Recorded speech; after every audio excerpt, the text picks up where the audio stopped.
পরিবারে মেয়েদের প্রতি স্পেশালি মেয়েদের প্রতি নরম থাকবেন, কঠিন হয়ে না। কারণ আমার অভিজ্ঞতা থেকে বলছি ভাই, নারী জাতির প্রতি কঠিন হয়ে কোনো ফায়দা নাই।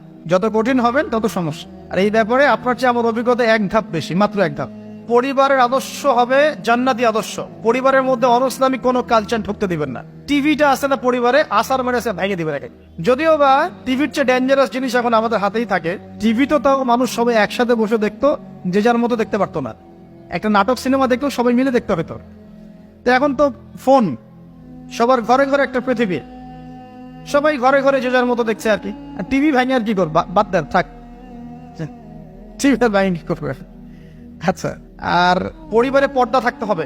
ছোটবেলা থেকে সন্তানদেরকে কোরআনের শিক্ষা দেওয়া লাগবে, তালিম থাকতে হবে পরিবারে। পরিবারে হালাল রিজিক থাকতে হবে। আরেকটা কথা বলি, পরিবারে মেয়েদের প্রতি স্পেশালি মেয়েদের প্রতি নরম থাকবেন, কঠিন হয়ে না। কারণ আমার অভিজ্ঞতা থেকে বলছি ভাই, নারী জাতির প্রতি কঠিন হয়ে কোনো ফায়দা নাই। যত কঠিন হবেন তত সমস্যা। আর এই ব্যাপারে আপনার চেয়ে আমার অভিজ্ঞতা এক ধাপ বেশি, মাত্র এক ধাপ। ইসলামিক কিছু ফাউন্ডেশন বা অ্যাসোসিয়েশন গড়ে তোলার চেষ্টা করেন। এদের কাজ হবে ইসলামের সৌন্দর্যগুলো দিয়ে সমাজ সেবা করা। পারা যাবে না? ওই যে হিলফুল ফুজর নবী সাল্লাল্লাহু আলাইহি ওয়াসাল্লাম তৈরি করেছিলেন না? আচ্ছা, এটা শুধু ফাউন্ডেশন হতে হবে জরুরি না, এটা প্রতিষ্ঠানও হতে পারে, একটা মসজিদের উদ্যোগে হতে পারে, মাদ্রাসার উদ্যোগে হতে পারে, বা সামাজিক সংগঠনও হতে পারে, যার উদ্দেশ্য হচ্ছে ভালো কাজ করা। এই যে শীতকাল আসছে, এই শীতকালে আমরা ইনশাআল্লাহ তাআলা পুরো দেশব্যাপী, এই শীতকালে ইনশাআল্লাহ আমরা চেষ্টা করব পুরো দেশব্যাপী শীতার্ত মানুষের মধ্যে বিনামূল্যে কম্বল বিতরণ করার জন্য। পারা যাবে না ইনশাআল্লাহ? সমাজ কল্যাণমূলক কাজ করলে কি হবে জানেন? সমাজের মানুষের কাছে ইসলামের সৌন্দর্য ফুটে উঠবে এবং ওই হাদিসের উপর আমল হবে।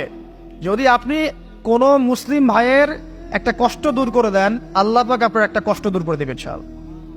আপনি যতক্ষণ মুমিন বান্দা মুসলিম ভাইয়ের পাশে থাকবেন, আল্লাহ পাক আপনার সাহায্যে আপনার পাশে থাকবে ইনশাআল্লাহ। আল্লাহ পাক তৌফিক এনায়েত করুন, আমিন। আর কি, আমর বিল মারুফ নাহি আনিল মুনকারের কাজ করবেন। প্রত্যেক মাসে কিছুটা সময় আল্লাহর রাস্তায় দেওয়ার চেষ্টা করেন। একদিন হোক, 2 দিন হোক, 3 দিন হোক, 7 দিন হোক, আপনি চেষ্টা করেন আল্লাহর পথে সময় দেওয়ার জন্য। এটা 6টা বললাম না 7টা বললাম? 7টা বলছি। 8 নাম্বার, আলেম ওলামার সহবত লাগবে। একা একা চলা যাবে না। আপনি যে আলেম ওলামাদেরকে হক্কানি মনে করেন, আপনার দৃষ্টিতে তাদের কাছেই আপনি পড়ে থাকেন, কোনো সমস্যা নাই। পরামর্শ ভিত্তিক চলবেন এবং আলেমদের মাঝখানে বিভক্তির সৃষ্টি করবেন না, ঐক্যবদ্ধতার চেষ্টা করবেন। আল্লাহ তৌফিক দান করুন। আর দুটো হচ্ছে, আপনার পরবর্তী প্রজন্ম বাচ্চা কাচ্চা যারা আছে তাদেরকে এখন থেকেই পরিপূর্ণ মুসলমানের মতো গড়ে তুলবেন। আইডল দিবেন। তোমাদের আইডল হচ্ছে ওমর রাদিয়াল্লাহু আনহু, তোমাদের আইডল খালিদ বিন ওয়ালিদ, তোমাদের আইডল আলী রাদিয়াল্লাহু আনহু, তোমাদের আইডল আবু বকর সিদ্দিক, তোমাদের আইডল হচ্ছে তারিক বিন জিয়াদ, মোহাম্মদ বিন কাসিম।